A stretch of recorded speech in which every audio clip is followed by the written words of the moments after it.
Hello everyone out there, welcome back to the Phantom's Fac YouTube channel. I am finally back with another review, the long-awaited Godzilla Minus One review, released last year in 2023, starring Mayahami Hamibi, Kamiko Panasuki, Yuki Yamada, Hadisaki Yoshika. Please forgive me for pronunciation. And it was directed by Toshiki Yamazaki. Yet again, pronunciation. And yeah, this is my first review of 2024. See, with the holiday season getting busy and stuff, I just didn't get a review made for then, and I was meaning to make this at the beginning of the year, but then I got sick, so this is what happens then.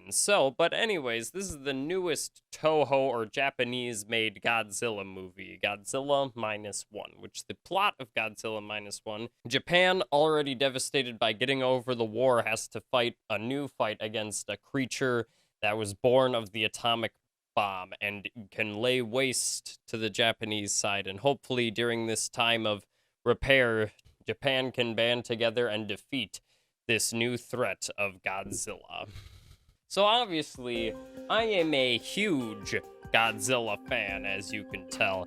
And when I saw the trailer for this, I was like, hey, that's pretty good. I'm excited for another Godzilla Japanese-led movie, because the American Godzilla movies, I don't mind. I really will defend the first Legendary Pictures Godzilla movies, and the rest of them are kind of just dumb fun. We are getting Godzilla Times Kong: A New Empire coming out this year, so we'll see how that one holds up compared to the rest of them. The last Toho-led, which is the company that made the original Godzilla, the last Toho-led Godzilla movie was Shin Godzilla in 2016, which I relatively enjoyed that film, but it does have its fair share of problems, such as being, it is a bit long and drawn out with the human characters, and they're not the most interesting.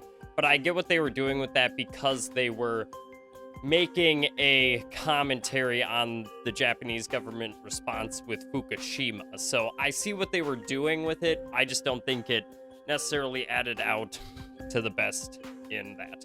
But now we got Godzilla Minus One, which honestly, after seeing this film, probably is my new favorite Godzilla movie. I loved every minute of Godzilla Minus One's 2-hour runtime.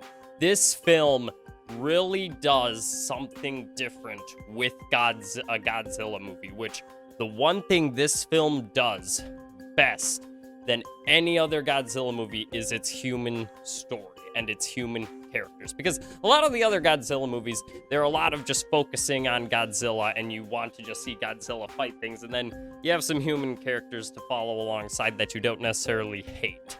Obviously, it leads to people bitching and moaning, especially about Godzilla 2014, and being like, they barely show Godzilla, and I just get so pissed at that complaint, because I think they use Godzilla very well in that film. The human characters, yes, if it was mainly Bryan Cranston they were focusing on, I would have liked Godzilla 2014 way more. But a lot of the human characters in Godzilla movies really don't get that much focus. There are some examples, such as the first movie, and some of the Heisei era Godzilla movies, they do try to focus on the human characters more. But then we get Godzilla Minus One, which really delves deep into these characters. The thing is, this is set in the 1950s, after World War II. And the main character we follow, he was supposed to be a suicide bomber pilot, a kamikaze. And he doesn't want to do that because he didn't want to die. And he gets PTSD from this. And it's like, it's such well written because he survives the war in war-torn Japan, and he comes across this girl who has a child that isn't hers, but she made a promise to the mother who died to take care of her. And you get this family dynamic right off the bat. And even though Godzilla isn't necessarily on screen during these moments, he shows up relatively near the beginning, but these moments with the characters really make you really enjoy them. The chemistry between all the actors is so good to where you understand this. The main character is just this war-torn man who doesn't think he deserves a second chance after what he did because he was a coward, practically. He led to other people dying, and I really do enjoy that. And then you get these side characters who he goes on to this wooden boat to disable old landmines in the sea around Japan, and all these other characters are also insanely likable and entertaining, and you especially get this nice bond and friendship perspective from them when they're just out there doing that. But even when Godzilla does show up, you actually don't want him to smash and kill these people. There's a moment in this film where I was actually kind of tearing up because I was like, shit, no, not them. Like, I don't remember the last time a Godzilla movie actually got me to go, no, don't smash that person. And it's just so amazing to me how well the director and writer worked with this film to make the human characters insanely likable and relatable. That's the thing that Godzilla Minus One excels at. But even its Godzilla scenes are also fucking cool. Godzilla in this, his design is one of my favorite Godzilla designs. It's similar to his old look, but he is mainly CG. But the thing is, with him, they make him more look like a man in a suit than necessarily a living creature. And that is always what makes Godzilla look like Godzilla to me, is that he's not super expressive, that he kind of has dead eyes, which his eyes in this are fucking terrifying looking. He is actually a very scarily designed Godzilla, and I absolutely love this detail with his atomic breath that, and you see this in the trailer, that when he charges it up, his dorsal plates like jut out, and it's not like a concentrated beam that keeps firing, it's just like a projectile that shoots, explodes, and it's just a fucking nuke, and I love that with Godzilla's design in this. It also surprised me how good these fucking effects are, with the fact that this film had a budget of 15 million, yet again translated into US dollars, and I'm like, holy shit, you wouldn't get a film with $15 million to have such good effects like this. Like, holy shit. Godzilla Minus One's design in this, he looks so fucking cool. But as I said, the human characters really get you to care about them to where you don't want Godzilla to go around smashing people. Really care about the human characters to where you don't want them to get fucking stomped on by Godzilla.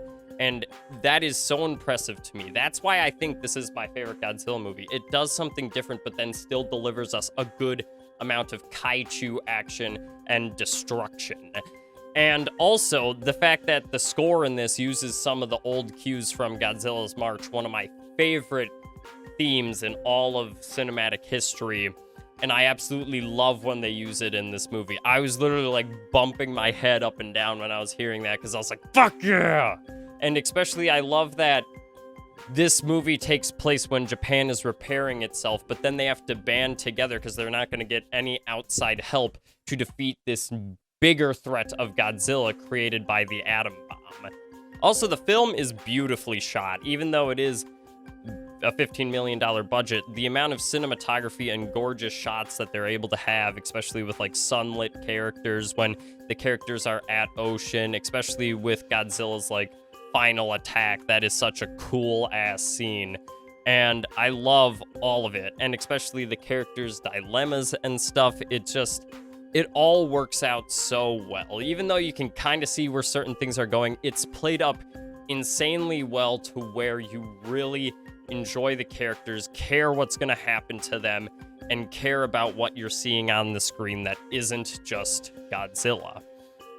If there was only problem that I have with it is that there is a moment in the end where they do kind of cheat with something, and I don't necessarily like that, but I think it's fine because I still really liked the end result, and I'm glad that it did end like that for the characters, even though I was like, it's a bit of a cheap result there, I will say, that they kind of nixed that, but I was like, you know what? I'm fine with it because I'm really enjoying these characters, especially the family dynamic between these people, because there is, like, romance between the main guy and the girl he finds who has the child that isn't hers, but they don't really address it because of his PTSD of what happened, and he doesn't think that he deserves a life like that, and it's so well written. The actors play it so well, and it legitimately had me in some moments, which I don't remember when a Godzilla movie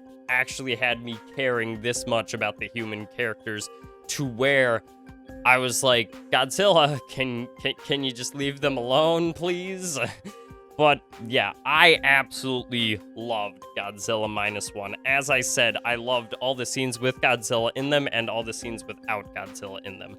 The effects are all done well. This film is shot phenomenally. The human story in this is really compelling, down to earth, as you understand what these men are going through.